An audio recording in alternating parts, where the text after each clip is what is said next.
प्रेम रस प्रदाय चैतन्य चंद्राय नमो नमस्ते। चैतन्य चंद्राय नमो नमस्ते। चैतन्य चंद्राय नमो नमस्ते। जय जय श्री चैतन्य जय नित्यानंद। जय द्वैत चंद्र जय गौरभक्त वृंद। हरे Krishna Krishna Krishna Hare Hare Ram Ram Ram Hare Hare. So we'll continue reading from the next paragraph. The living entities are factually beyond this covered inferior energy. So yesterday we saw how Mahaprabhu is describing the characteristics, the qualities of the living entity, the body, and the energies of the Lord. So now Mahaprabhu continues. Mahaprabhu is saying that the living entities are factually beyond this inferior energy. We are covered by the inferior energy deep inside. There are so many layers, and behind those layers, it is actually so subtle that it is very difficult to understand where is the living entity. This body is the gross covering, but even within the body, there are many layers. And the living entity, the actual me, the individual us, we are so subtle, it is very difficult to really even understand where we are.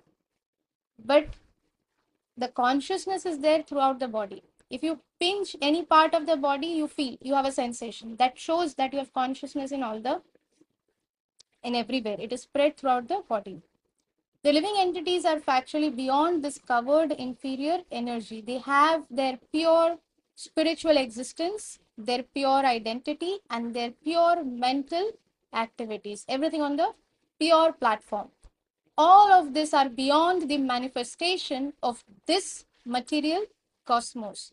Although the living entity's mind, intelligence, and identity are beyond the range of this material world, when this living entity enters into this material world due to the desire, due to his own desire to lord it over matter, to master it, to enjoy, the original mind, the original intelligence, and the original body, they become covered by the material energy. Very clearly, Mahaprabhu is explaining how this transformation has happened with us, all of us. When he is again free of the covering of this material inferior energy, he is called liberated.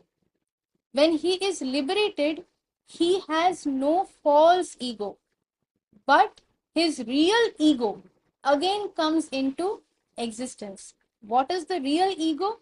That I am part and parcel of Krishna, that I am eternally the servant of Krishna, and I want to serve Krishna. That is my real ego. And what is the false ego? I am this body. Everything that I am seeing with my eyes, everything that I am conceiving with my intelligence is all in all. Actually, that is false ego. Foolish mental speculators think that after liberation, one's identity is lost. But that is not so. Because the living entity is eternally part and parcel of God. See, again and again they are saying that part and parcel, because only if we say that we are part of God, that means we can understand that, okay, part of God means when this gross body, when we give up gross body, we again go and combine with the Lord. But no, therefore it is said part and parcel. We are part of God, but we are not combined with God. We are separated. We are different parcels of God, part and parcel of God. When he is liberated, he revives his original, eternal part and parcel identity.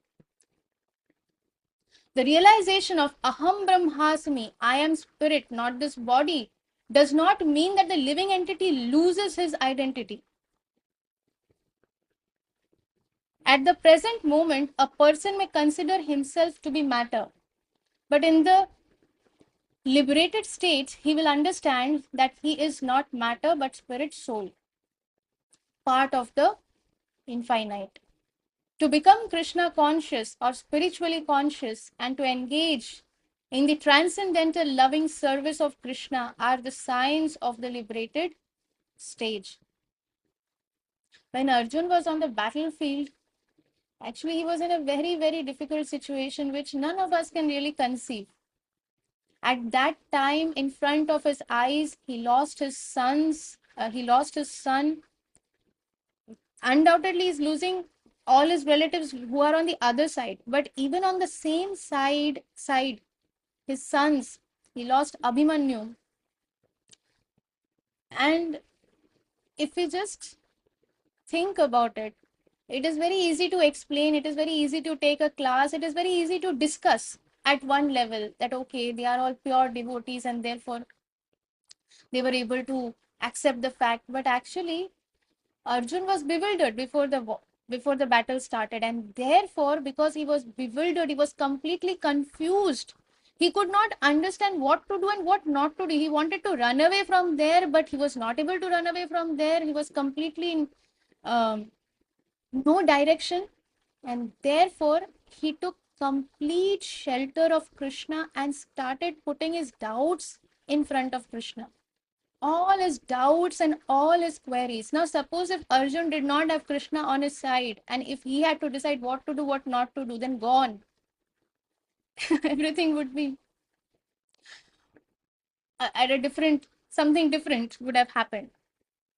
So, but he took complete shelter of Krishna, and Krishna, like fire, his or like a very sharp sword, started cutting all the ignorance that had come or penetrated in the mind and intelligence of Arjun. Krishna started cutting them off with a very sharp sword of knowledge, absolute knowledge, the highest knowledge. And just knowledge is not enough. After we receive the knowledge, if Arjun would say that, yes, now I have received the knowledge, now I am feeling better, and then he just goes into trance and sits there, then the work will not be done. After we receive the knowledge, what is to be done? We have to actively put our effort in order to apply that in our life. All of these things are very difficult. When Arjun was applying his, he was fully focused that I have to serve Krishna, I have to serve the instructions of Krishna. That was his only focus.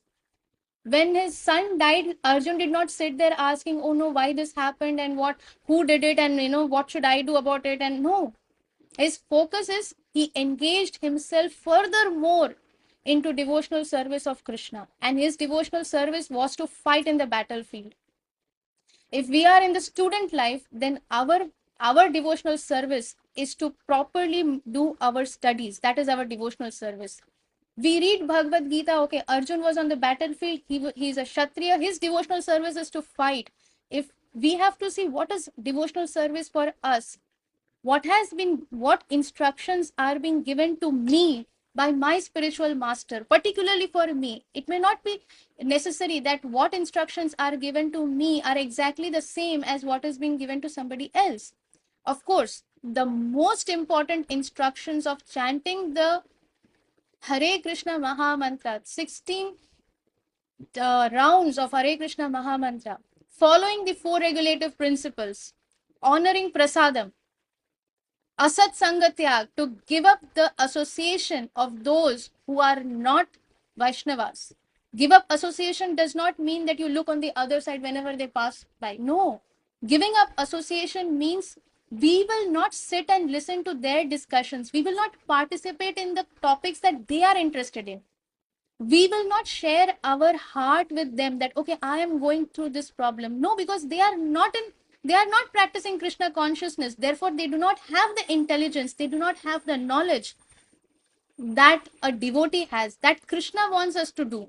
Therefore, if we share our heart, they will start giving their opinions to us. And with that, what will happen? Our mind will get completely polluted. Whatever little progress we may have made in Krishna consciousness will get completely destroyed, washed off. Therefore, we should not take association. Rather, we should try to give our association. If they are not ready to take our association, it's okay. Hare Krishna. Just by saying Hare Krishna, if they even say Hare Krishna, that is success. Krishna is pleased that okay, they have at least said Hare Krishna. We don't need to sit. We don't need to. We don't need to speak ill about anybody. We don't need to discuss anything extra. How are you? That's all. So that is taking association. Many people think taking association means that okay, now we cut off all our relationships with those people who are not devotees. Arey, how can we do that? No, that is a misconception. Again and again, it has been explained what is association. So these are very, very important. But over and outside, I mean, this is most important. But we are all individual uh, persons coming with our baggage of karma, own bags from our past previous births. Therefore, we are all placed in different test laboratories. Our test labs are different. Somebody may be placed in a particular set of test lab, another person is in a particular set of test lab.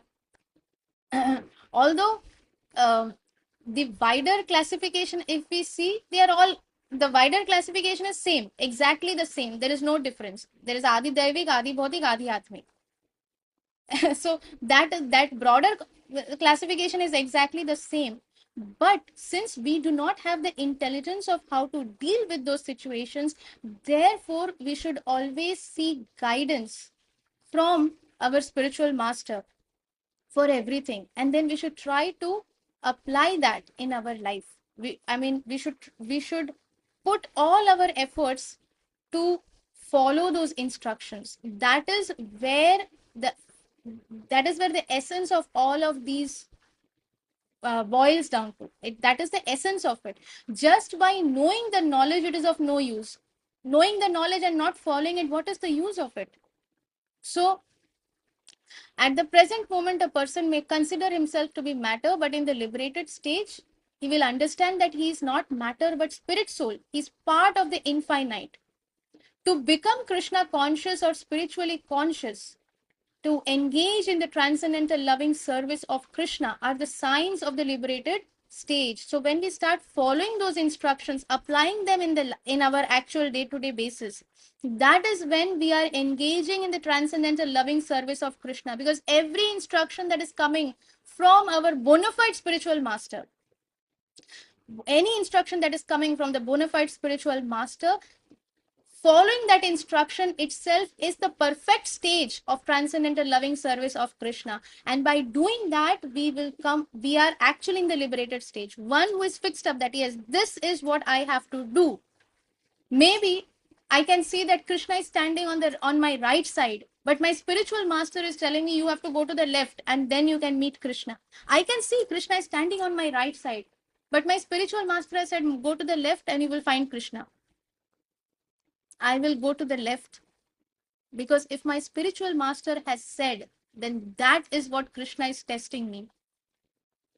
So without surrendering to a bona fide spiritual master, without fulfilling the instructions of the bona fide spiritual master, there is no way that one can really say that they are engaged in the transcendental loving service of Krishna.